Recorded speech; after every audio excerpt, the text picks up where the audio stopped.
سؤال دايما بيتسأل، هو انا المفروض احدد العميل المستهدف الاول ولا المنتج الاول؟ ودي مشكله دايما بتواجهنا في بدايه البيزنس.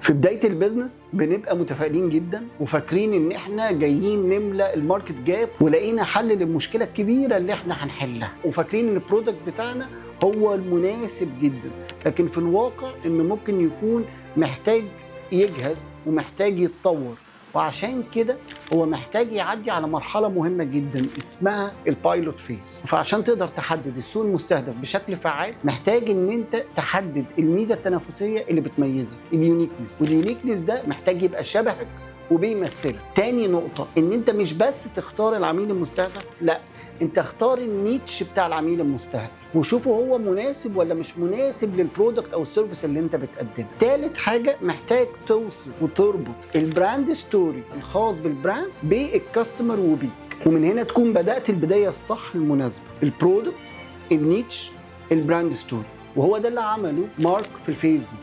لما جه ابتدى يعمل الفيسبوك ابتدى ان هو يدي السيرفيس دي لطلاب الجامعات، وكان فاكر ان طلاب الجامعات هم انسب اودينس للبرودكت ده، لكن لما نزل على الارض شاف العميل المستهدف بشكل مختلف، وشاف النيتش بشكل مختلف، وشاف ان الفكره ممكن ما تكونش في طلاب الجامعات، وان البرودكت اللي هو عامله لطلاب الجامعات ممكن يكون محتاج تطوير وتوسيع. ومن هنا ابتدى يزود حاجات في البرودكت بتاعه سواء للشركات او سواء للناس عامه كلها. فعشان كده ده اللي انا ركزت عليه في كتاب بيزنس جروث. في كتاب بيزنس جروث ازاي تختار البرودكت المناسب، ازاي البرودكت يعدي بمرحله البايلوت فيز، ازاي تختار النيتش المناسب، وازاي تختار الكاستمر والاودينس وايه الطريقه اللي انت تسوق لهم بيها، وكمان ازاي البيزنس يكون بيمثلك وشبهك من خلال البراند ستور.